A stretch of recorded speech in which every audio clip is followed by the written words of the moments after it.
Assalamualaikum warahmatullahi wabarakatuh. Perkenalkan, saya Rizky Aulia. Saya dari kelas 5 di PGSD dengan EPM 501916. Di sini saya akan menjelaskan tentang materi media pembelajaran PPKN SD. Dengan mata kuliah pembelajaran PKN di SD dengan dosen pengampu Pak Tio Gusti Prasetya, MPD. Dengan dosen pengampu Pak Tio Gusti Satria, MPD. Kata media berasal dari bahasa Latin atau medium. Dalam bahasa Latin, media dimaknai sebagai antara media yang merupakan bentuk jamak dari medium, yang secara harfiah berarti perantara atau pengantar sadiman. Secara harfiah berarti perantara atau pengantar sadiman.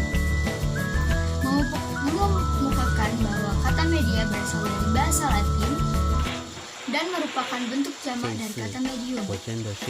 Secara khusus, kata tersebut dapat diartikan sebagai alat komunikasi yang digunakan untuk membawa informasi dari satu sumber kepada penerima. Dikaitkan dengan pembelajaran, media dimaknai sebagai alat komunikasi yang digunakan dalam proses pembelajaran untuk membawa informasi berupa materi ajar dari pengajar kepada peserta didik, sehingga peserta didik menjadi lebih tertarik untuk mengikuti kegiatan pembelajaran. Media dapat diartikan sebagai alat bantu untuk menunjang keberhasilan pembelajaran di kelas. Hal ini dapat dipertegas oleh Zainiyati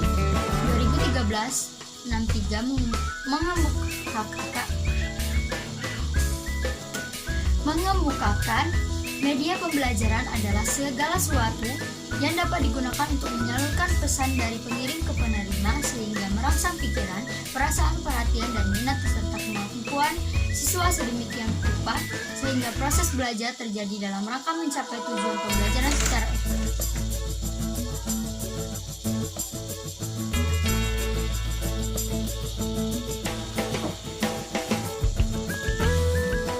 Sehingga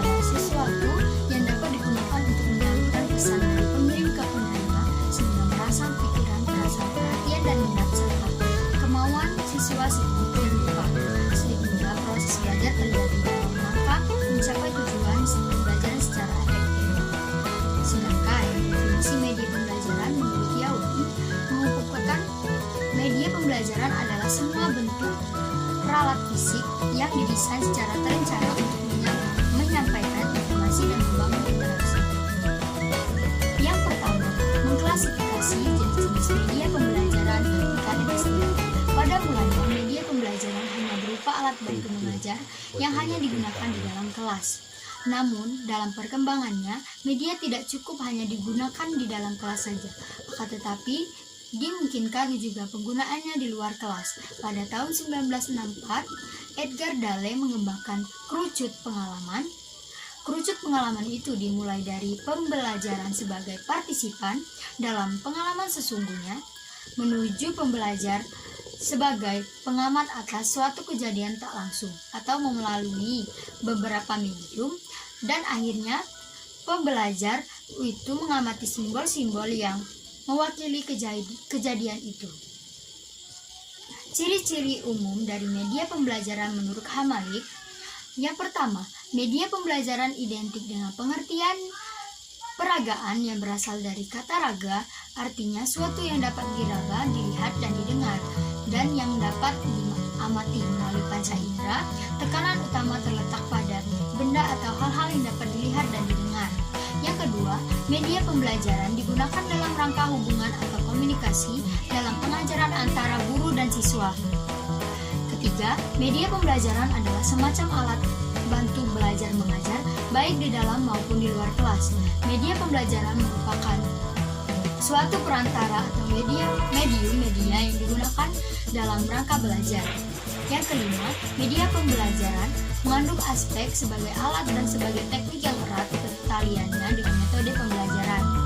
Berdasarkan ciri-ciri yang dimiliki setiap media, membagi media dalam 8 klasifikasi, yaitu media audiovisual gerak, media audiovisual diam, media audio semi gerak, media visual gerak, media visual diam, media visual semesta, media audio, dan media cetak.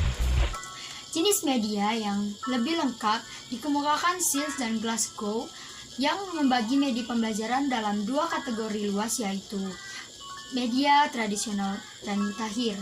Yang termasuk media tradisional adalah visual diam yang diproyeksi, visual yang tidak diproyeksi, audio penyajian multimedia, visual dinamis yang diproyeksi, cetak, permainan, dan realita. Adapun jenis media yang termasuk dalam kategori pusat sumber belajar menurut Hamalik, yakni suatu sistem atau perangkat materi yang sengaja disiapkan atau diciptakan dengan maksud memungkinkan atau memberikan kesempatan siswa belajar. Mengelompokkan jenis media termasuk dalam kategori multimedia, yakni gambar, slide, film strip, rekaman transparan, videotape, dan videotape. Yang kedua, menentukan atau mengembangkan media pembelajaran PKN SD. Pengembangan media pembelajaran terdapat beberapa opsi, yaitu A. Perumusan butir-butir materi. Penyusunan rumusan butir-butir materi adalah dilihat dari sub kemampuan atau keterampilan yang dijelaskan dalam tujuan khusus pembelajaran.